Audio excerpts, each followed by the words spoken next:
Good morning, dear students. So once again, I'm here. So you're welcome.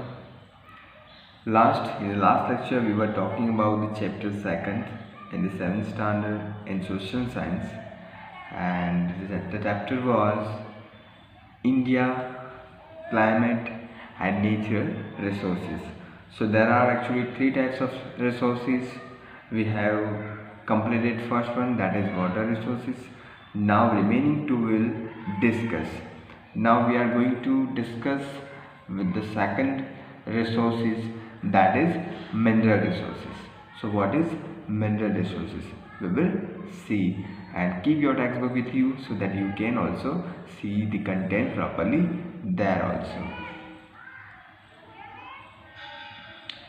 Mineral resources, biotic and abiotic, okay, materials. Biotics means जो living है, और abiotics means जो living नहीं है, ठीक है ना. Below the surface of the earth are transferred into minerals having different chemicals components due to intense heat and pressures. यानी जो हम जानते हैं कि अर्थ के बिलो के बहुत सारे ऐसे कंपोनेंट्स हैं, बहुत सारी ऐसी चीज़ें हैं, ठीक है ना, जो रिसोर्सेज है, ठीक है ना, वो अवेलेबल है. And this treasure trove of minerals is formed in the core of the earth through natural processes lasting for thousands of years. Minerals below the earth are not found in the pure forms. यानी जो हम resources gain करते हैं, ठीक है ना, अर्थ below से, okay, below अर्थ से, वो प्योर नहीं होते, ठीक है ना, वो कम्प्लीटली प्योर नहीं होते, वो इम्प्योर होते हैं, ठीक है ना. तो हमें बाहर लाके उन्हें बहुत ही रिफाइनरी में भेजने होते हैं, और फिर जाके वो हमारे लिए यूजेबल होता है, ठीक है. फिर जाकर हम उसे ले सकते हैं अपने यूजेज में. Otherwise it is not actually good for our health to use directly. There are many impurities present due to the which they are called ores, और जो इम्प्योरिटीज़ की वजह से उन्हें ओर्स किया जाता है, और आयरन ओर भी कहा जाता है. Only after the refining of the ore, और जो रिफाइनिंग के बाद ही ओर को we get minerals in their pure form, और उसके बाद क्या होता है, उनकी प्योर फॉर्म मिलती है, यानी वो हमारे लिए यूजेबल है. These minerals form the foundations of the economics, might and prosperity of country. So जो ये minerals है वो फाउंडेशन ऑफ इकोनॉमिक है, वहाँ से prosperity of country से के जुड़े हुए हैं. Now we'll see minerals can be divided into three types.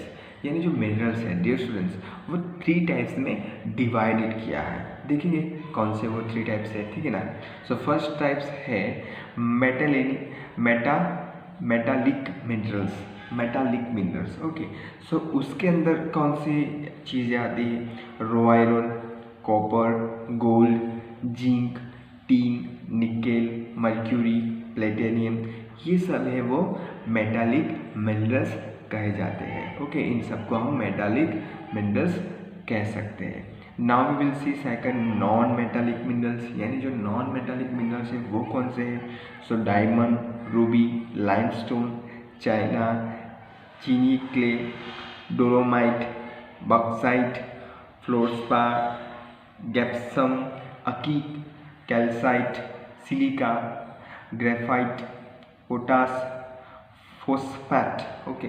सो ये जो सब है वो क्या है, नॉन मेटालिक मिनरल्स है, आपको ये याद रखना है. थर्ड है पावर जनरेटिंग मिनरल्स, यानी जो पावर, जिससे पावर जनरेट होता है, जिससे एनर्जी जनरेट होती है, ठीक है ना, वो कौन सी मिनरल्स है वो हम देखेंगे. कोल यानी कोलसा, natural gas, mineral oil, uranium, thorium, radium. Coal, natural gas, mineral oil, uranium, thorium और रेडियम, ये सब कौन से हैं, वो ये सब पावर जनरेटिंग मिनरल्स कहे जाते हैं. Now will see place where minerals are available, और हम ऐसे प्लेस देखेंगे जहाँ पर मिनरल्स अवेलेबल है. सो फर्स्ट है कोल, यानी कोलसा कहाँ पर अवेलेबल है, कौन से स्टेट में, तो झारखंड, छत्तीसगढ़, आंध्र प्रदेश, गोवा, उड़ीसा, तमिलनाडु, कर्नाटक, बिहार, मध्य प्रदेश, महाराष्ट्र, गुजरात, ओके. यहाँ पर ये जो कोल है वो अवेलेबल है, हम वहाँ पर पा सकते हैं। और मैंगनीज है, यानी जो मैंगनीज है वो कहाँ पर अवेलेबल है, तो आंध्र प्रदेश, गोवा, गुजरात, राजस्थान, झारखंड, उड़ीसा, तमिलनाडु, कर्नाटक, वेस्ट बंगाल और महाराष्ट्र, यहाँ पर हम मैंगनीज को पा सकते हैं। और कॉपर, तो कॉपर कहाँ पर पा सकते हैं, आंध्र प्रदेश, गुजरात, कर्नाटका, वेस्ट बंगाल, महाराष्ट्र, सिक्किम और मेघालय, ये जो स्थल है, ये जो प्लेस है, वहाँ पर हम कॉपर को पा सकते हैं। बक्साइट, यानी जो उड़ीसा, आंध्र प्रदेश, छत्तीसगढ़, गुजरात, झारखंड, महाराष्ट्र, वहाँ पर पाया जाता है। मिक्का, तो वो आंध्र प्रदेश, झारखंड, बिहार और राजस्थान में पाया जाता है। लीड, तो लीड कहाँ पर पाई जाती है, तो राजस्थान, आंध्र प्रदेश, तमिलनाडु और गुजरात में। लाइमस्टोन, वो कहाँ पर पाए जाते हैं, तो मध्य प्रदेश, छत्तीसगढ़, राजस्थान, गुजरात, कर्नाटका, हिमाचल प्रदेश। और जो गोल्ड, रेडी ओके, गोल्ड कहाँ पर पाया जाता है, कर्नाटक, आंध्र प्रदेश, ये दो ही जगह पर गोल्ड को पाया जा सकता है। Mineral soils and natural gas, वो कहाँ पर पाया जाता है, आंध्र प्रदेश, गुजरात, महाराष्ट्र, आसाम, अंडमान निकोबार, आपको ये सब याद रख लेना है, ठीक है ना। थोरियम, राजस्थान, झारखंड, आपको कोई भी पूछ सकता है कि जो कोल है वो हम कहाँ से पा सकते हैं, कौन से प्लेस से, ठीक है। तो आपको थोड़े बहुत ना, मैं नहीं कहता कि सब नेम आने चाहिए, लेकिन थोड़े बहुत नाम आपको याद होने चाहिए। Now will C uses of minerals, minerals का यूज़ क्या है, हम किस तरह से यूज़ कर सकते हैं, how can we use actually minerals in our daily life, in our daily routine life. Okay, we will see here one by one. Manganese is use in chemical industries, यानी जो मैंगनीज है okay, वो chemical industries में use किया जाता है। Pesticides, glass, जो glass के लिए वेनिस ओके, और प्रिंटिंग इंडस्ट्रीज में भी यूज़ किया जाता है। Copper is use in electronic wires, यानी जो कॉपर है वो इलेक्ट्रॉनिक वायर्स में मटेरियल, कलर, ग्लास, वहाँ पर ये यूज़ किया जाता है। और mica is use in making radio, यानी जो मिक्का है, ठीक है ना, वो कहाँ पर यूज़ किया जाता है, तो radio, telephone, earphone, gramophone, sound proof certain okay, यहाँ पर वो यूज़ किया जाता है। Fluorspar is use in minerals melting industries, plastic industries, hydrochloric acid and in making things from clay, वो यहाँ पर यूज़ किया जाता है। Okay, so we have complete two resources, water resources and mineral resources. Now we will see third resources, that is land resources. A large area covered chiefly with numerous trees and undergrowth is called forest. यानी जो large area है ना, उन्हें cover कर दिया है, किस trees ने कवर कर दिया है, उसे क्या कहते हैं, बहुत सारे ट्रीज हम पाते हैं, ठीक है ना, देख पाते हैं, बहुत सारे जो एरिया है लॉन्ग डिस्टेंस से लेंदी एरिया, वो ट्रीज से घिरा हुआ है, उसे क्या कहते हैं, फॉरेस्ट कहते हैं। And in valuable source of wealth of nation, और हमारे नेशन के लिए वो वैल्यूएबल वेल्थ है और ट्रेजर है। There are different types of forest in India because of its physiography and climates, यानी क्लाइमेट और फिजियोग्राफी की वजह से बहुत सारे अलग अलग फॉरेस्ट पाए जाते हैं इन इंडिया में। There are 5000 types of trees in India, कितने ट्रीज पाए जाते हैं, 5000 ट्रीज इंडिया में पाए जाते हैं, कितने सारे, बहुत सारे हो गए ना। India ranks 10th in the world, India का क्या रैंक है, ओके, मेजॉरिटी ऑफ ट्रीज के लेवल पर 10th है in the world. Availability of the variety of vegetations means plants. Since ancient times, India is renowned for medicinal herbs. यानी जो अब अगर हम प्राचीन यानी एशियन ओल्ड टाइम की भी बात करें, तब भी इंडिया बहुत ही फेमस था, और इसकी वजह से कि मेडिसिन, ठीक है ना, यानी बहुत सारे ऐसे ट्रीज होते हैं उसमें से हम मेडिसिन बना सकते हैं ताकि हम अपनी आपको प्रोटेक्ट कर सकते हैं, ठीक है ना, औषधि कहते हैं उसे, ठीक है ना। सो बहुत सारी हर्ब बनाई जाती थी उस टाइम पर, और अभी भी बनाई जाती है। There is a mentions of almost 2000 varieties of herbs and trees in Ayurveda, कितनी वेराइटीज़ है, 2000 तक की वेराइटीज़ है herbs and trees in Ayurveda. So we will see one by one, okay, the forest, about different forests, that how they are actually, and what are the main trees are available in that tree in that forest, in different forests. We will see one by one. First one is evergreen forest. Okay, so evergreen यानी वो green ही रहते हैं, ठीक है ना। Always हमें क्या मिलता है, वो ग्रीनरी दिखती है। ऐसे जो फॉरेस्ट होते हैं वो नॉर्थ ईस्टर्न पार्ट्स में ज़्यादातर पाए जाते हैं। Mountainous regions and the Andaman and Nicobar island of India, जो अंडमान और निकोबार आइलैंड है वहाँ पर ये पाए जाते हैं। Evergreens are so named as there is no particular season for trees to set the leaves, यानी एवरग्रीन इसीलिए कहा जाता है क्योंकि वहाँ पर ऐसी कोई सीजन नहीं है जिससे वो पत्ते गिर जाए।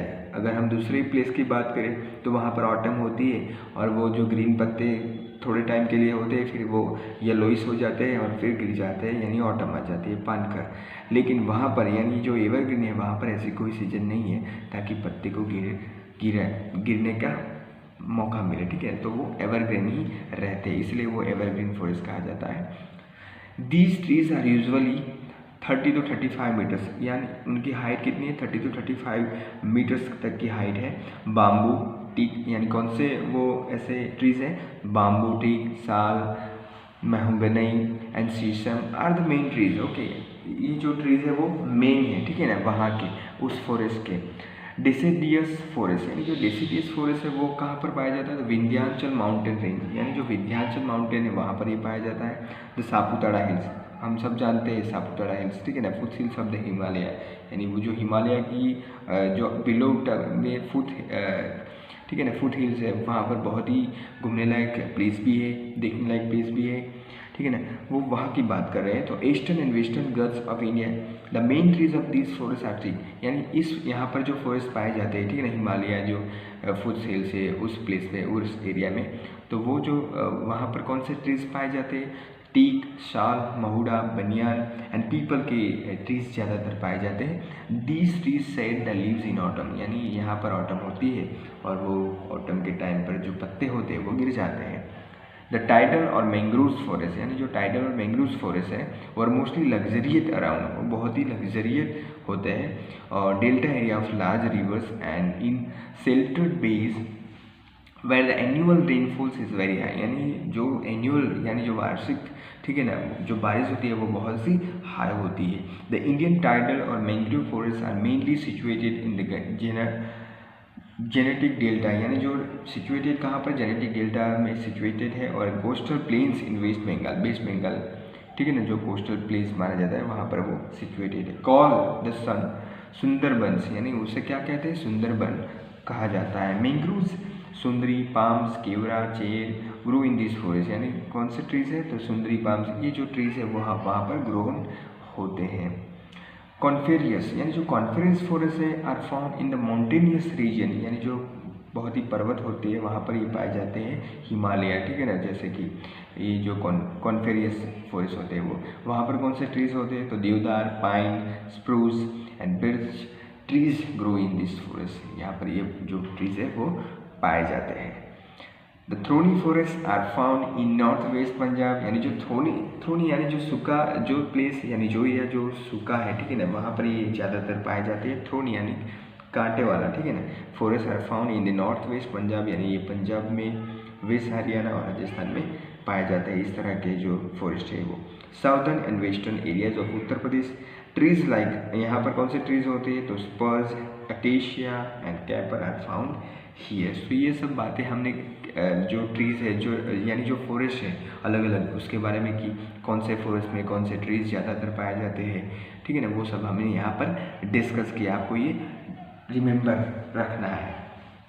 Now we will see importance of forest. So what is the importance of forest, okay, और why it is actually importance of the forest to have in any country, in any place, okay, why actually what we actually getting from the forest, why it is useful and in which way it is useful to us, we need to think about that, okay, before reading this. So as you know that in each and everything we actually get from the nature, okay, suppose we, okay, in the classroom or in the class time, in the school time, you are sitting on the bench, it is also, the bench also it is from the nature, the chair it is also from the nature, or the dusters, okay, all the meat made of stick, okay, all this thing, or the fruits you gain, okay, everything, यानी जो जो page हम लिखते हैं, ठीक है ना, जिसमें लिखते हैं वो भी कहाँ से है, वो नेचर से ही मिले हैं हमें, ठीक है ना। तो बहुत सारी उपयोगिता है, यूज़फुल है हमें हमारी लाइफ में। और उसका हम देखते हैं इसमें क्या दिया गया है। Importance of forest are very useful in the life of man की लाइफ में बहुत ही इम्पोर्टेंस है। They provide us with primary and secondary products, यानी जो हमारी प्राथमिक प्राइमरी नीड्स है वो हमें प्रोवाइड करता है, ठीक है ना। वाटर से लेके बहुत सारी चीज़ें, फ्रूट्स से लेके खाने की चीज़ से लेके, ठीक है ना, सोने यानी जो बेड्स होते हैं, ठीक है ना, वो भी हम फॉरेस्ट से ही बने हुए हैं, हमें वहाँ से ही मिलते हैं, ठीक है ना। सो वो हमारी जो मांगे हैं वो हमें पूरी करते हैं। हमारी जो ज़रूरियात है, जो नेसेसिटी है, वो हमें प्रोवाइड करते हैं।